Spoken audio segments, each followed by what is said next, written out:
మీరు రెగ్యులర్‌గా sun screen వాడుతున్నారా? అయినా గూడా రెగ్యులర్‌గా డల్‌నెస్, ట్యానింగ్ గానియండి అండ్ అనుకున్నట్టు స్కిన్ ఉండట్లేదా? దెన్ మనము చేసే కామన్ మిస్టేక్స్ ఇవి. దీంట్లో మొదటిది proper amount of sunscreen వాడకపోవడం. So, proper amount of sunscreen అంటే మనకి అట్‌లీస్ట్ 2 ఫింగర్ యూనిట్స్ అప్లై చేయాలండి. దాన్ని మనం ఫేస్ అండ్ నెక్ పూర్తిగా పెట్టాలి. అండ్ ఇది ఒకటేసారి కాకుండా దీన్ని ఎవ్రీ 3-4 అవర్స్‌కి రీఅప్లై చేస్తూ ఉండాలి. అండ్ దీంట్లో మనకి మెయిన్‌గా వచ్చే డౌట్ ఏందంటే సన్ స్క్రీన్ రీఅప్లై చేసేటప్పుడు ఫేస్ వాష్ చేసుకోవాలా? వీలైతే ఫేస్ వాష్ చేసుకొని సన్ స్క్రీన్ రీఅప్లై చేసుకుంటే మంచిది. వీలవ్వట్లేదంటే అట్‌లీస్ట్ దానిపైనే మళ్ళీ అప్లై చేసినా ఏం కాదండి. కాకపోతే కొంచెం ఆయిలీగా, గ్రీజీగా అనిపించే అవకాశం ఉంటది.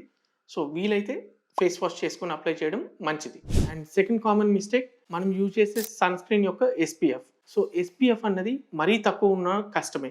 చాలామంది కాస్మెటిక్స్‌లో నాకు 15-20% ఆఫ్ ఎస్‌పీఎఫ్ ఉంది. అది సరిపోతుందా అని అడుగుతూ ఉంటారు. లేదండి. అట్‌లీస్ట్ మనకి మినిమమ్ 30 ఎస్‌పీఎఫ్ అయినా ఉండాలి. 30-50 మధ్యలో ఉంటే చాలా మంచిది. అండ్ సన్ స్క్రీన్‌ని ప్రాపర్ టైమింగ్‌లో పెట్టుకోకపోవడం. ప్రాపర్ టైమింగ్ అంటే మనం బయటికెళ్ళే 15-20 మినిట్స్ ముందు సన్ స్క్రీన్ అన్నది అప్లై చేసుకుంటూ ఉండాలి. మోస్ట్‌లీ మనకి మార్కెట్‌లో బ్రాడ్ స్పెక్ట్రమ్ సన్ స్క్రీన్స్ చాలా అవైలబుల్‌గా ఉంటాయి. ఒకవేళ మనము physical sunscreens or mineral sunscreens వాడుతున్నామంటే అవి బయటికెళ్ళే 5 మినిట్స్ ముందు గూడా అప్లై చేసుకోవచ్చు. అండ్ చాలామంది ఇవాళ క్లౌడీగా ఉంది. నేను కార్‌లోనే ట్రావెల్ చేస్తూ ఉంటా. నేనెక్కువ ఎండకుండను అని చెప్పి సన్ స్క్రీన్ స్కిప్ చేస్తూ ఉంటారు. లేదండి. మనకి క్లౌడీగా ఉన్నా కూడా ఖచ్చితంగా సన్ స్క్రీన్ అప్లై చేయాలి. ఎందుకంటే క్లౌడీ డేస్‌లో గూడా యూవీ ఇండెక్స్ అనేది చాలా హైగా ఉండే ఛాన్సెస్ ఉంటుంది. అండ్ మనం సన్ స్క్రీన్స్ వాడుతున్నాం. సో, ఎండలో ఎంతసేపు పడితే అంతసేపు ఉన్నా గూడా మనకి ట్యాన్ అవ్వదు. ఏం కాదు అనుకుంటే పొరపాటండి. సో, మనం సన్ స్క్రీన్స్ పెట్టుకొని సపోజ్ బీచ్ ఏరియాస్ కానియండి, ఎక్కువగా యూవీ ఇండెక్స్ ఉన్న ఏరియాస్‌కి వెళ్ళినప్పుడు ఖచ్చితంగా ఎక్స్‌ట్రా ప్రొటెక్షన్ కావాలి. అంటే హ్యాట్స్ కానియండి, గాగుల్స్ కానియండి, స్కార్ఫ్స్ కానియండి, ఇట్లాంటివి యూజ్ చేస్తే ఎక్స్‌ట్రా ప్రొటెక్షన్ అన్నది ఉంటుంది.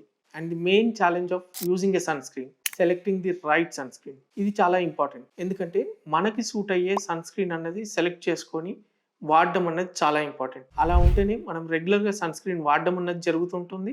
అండ్ దాని బెనిఫిట్స్ అన్నది మనకి అందుతూ ఉంటాయి. సో, మీరు వాడే సన్ స్క్రీన్ మీకు నచ్చట్లేదు, ఆయిలీగా ఉంటుంది, గ్రీజీగా ఉంటుంది, వైట్ కాస్టింగ్ ఉంటుంది. దెన్ మీరు వేరే సన్ స్క్రీన్ అన్నది ట్రై చేయడం చాలా ఇంపార్టెంట్. సన్ స్క్రీన్స్ అన్నీ ఒకేలాగా ఉండవు. సో, మీకు తగ్గట్టు, మీ స్కిన్ టైప్‌కి తగ్గట్టు ఒక సన్ స్క్రీన్ సెలెక్ట్ చేసుకోవడం అనేది చాలా ఇంపార్టెంట్. దీని గురించి మీరు ఎక్కువగా తెలుసుకుందాం అనుకుంటే మీ డెర్మటాలజిస్ట్‌ని కన్సల్ట్ అవ్వండి. వాళ్ళు మీకు గైడ్ చేయగలుగుతారు. మీకు సూట్ అయ్యే సన్ స్క్రీన్ ఏది అన్నది.